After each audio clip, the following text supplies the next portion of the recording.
Hey there, deep divers. Ready for another fascinating deep dive?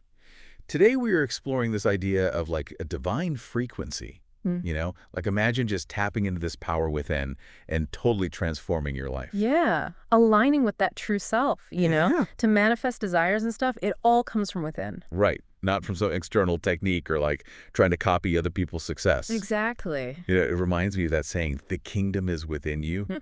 Like we've got the keys, we just got to figure out how to use them. Mm-hmm. And today we're going to try to figure that out. Yeah. We're using a YouTube video transcript as our source material today, and it goes deep on this concept. Really interesting terms too, like 3DU. I think that's what they call the physical reality or something. Okay. And then this idea that each of us has a unique signature frequency, almost like a personalized fingerprint of the divine. Ooh, a personalized fingerprint of the divine. Yeah. I like that. So how does this whole divine frequency thing actually work? Is it something we can control or manipulate?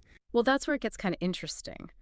This transcript emphasizes that this power isn't something we control in like a traditional sense. Okay. It's more about understanding ourselves as beings of pure energy Yeah. and like we're vibrating at these specific frequencies. So less about forcing ourselves to feel a certain way and more about understanding that our feelings are just indicators of where our awareness is at. Exactly. It's about the degree to which we're aware of our true nature as source energy. Okay, so source energy, what is that exactly? I mean, the transcript uses a lot of different terms for it. It does. God, divine energy, consciousness, even the great I am. Okay. But what's fascinating here is it's suggesting that this source energy isn't separate from us. Right. We're not just aspects of it. We are it Oh. in physical expression. Mm. And this energy vibrates at such a high frequency that it appears still, like the stillness of pure existence. Okay, so like trying to imagine infinity. It's so vast it seems like nothingness, but it's actually everything. Yeah, you got it. Everything in the universe, including ourselves, is made up of energy vibrating at different frequencies, Right. and it all comes from a single unified source. That reminds me of that quote from Nikola Tesla. He said something like, if you want to find the secrets of the universe, think in terms of energy, frequency, and vibration. Oh, yeah, that's a great connection. Yeah. Tesla's quote points to this fundamental understanding of the universe as energy. And ourselves, too. Right. Within this framework, our emotions become reflections of our awareness of this source energy. Hmm. The transcript talks about joy being our highest frequency, where we're most in tune with our divine nature. And despair being the lowest point on the vibrational spectrum. Exactly. But here's where it gets really interesting. Even in our deepest despair, we're still connected to that source energy, Oh, wow. just vibrating at a slower rate. They use this phrase, extremes meet, suggesting that both joy and despair ultimately lead us back to the same source. So even in our darkest moments, there's a glimmer of hope, a connection to something greater. But this idea that extremes meet, it feels a little bit counterintuitive. Isn't there a risk of kind of minimizing the real pain of despair by suggesting it's somehow close to joy? Oh, for sure. That's a valid concern. And I don't think the transcript is suggesting that despair is equal to joy or that we should just dismiss difficult emotions. Right. It's more about highlighting that even in those challenging moments, we are not separate from our true nature. We're still inherently connected to that source energy. So not about denying the lows, but recognizing that even in those moments, we're still connected to something greater. Exactly. And this leads to another important point.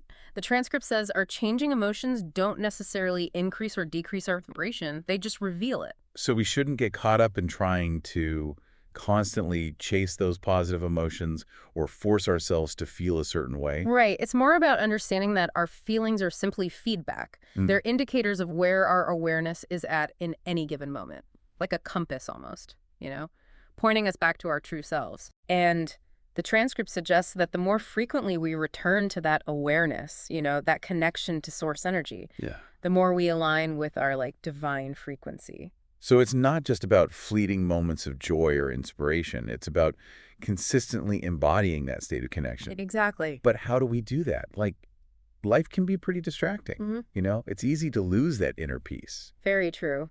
And the transcript acknowledges that, it can be tough, especially today.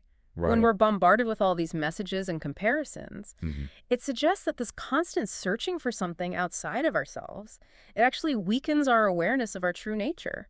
It's like we're looking for the answers in all the wrong places, Yeah, searching for something outside when it's already within us. we think we're incomplete or not enough somehow. So how do we break free from that then? How do we shift from that mindset of lack to abundance? The transcript really emphasizes shifting our focus inward. Okay. It's about recognizing that we already have everything we need. We just got to unlock it.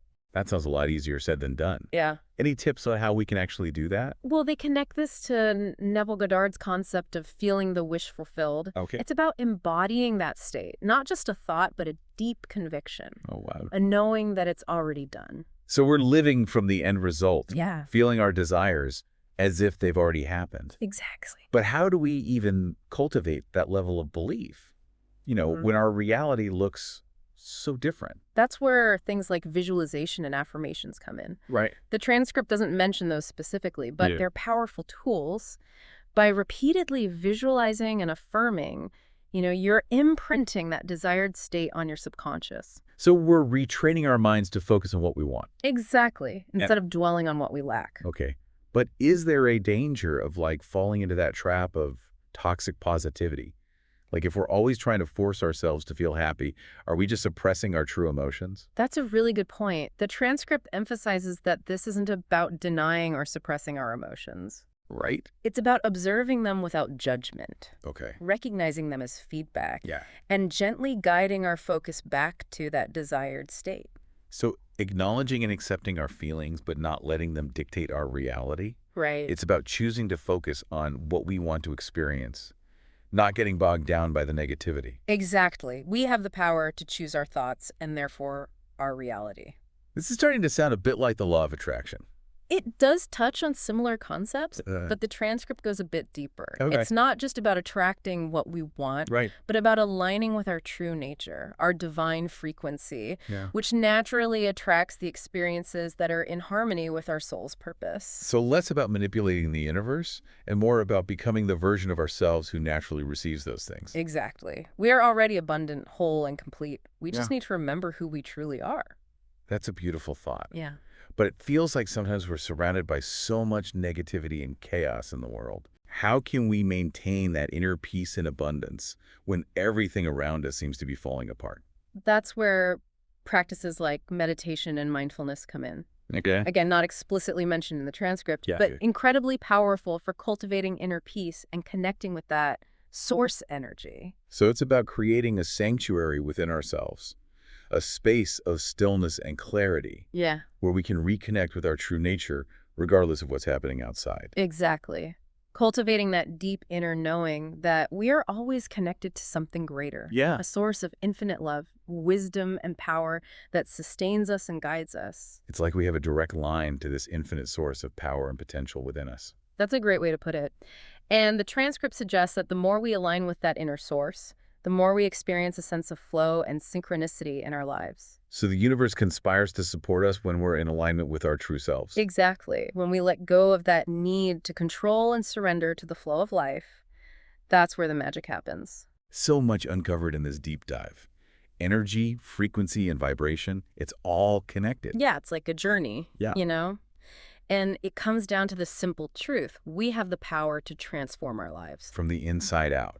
Not about looking for fixes outside ourselves or needing other people's approval. Exactly. It's about tapping into that energy, that divine frequency that connects us to something bigger. And not about denying our human experience or, forcing ourselves to feel a certain way. Right. The transcript says, embrace it all, the highs, the lows, the light, and the shadow. Yeah. Because even in our darkest moments, we're still connected to that source energy. It's about acceptance, not suppression.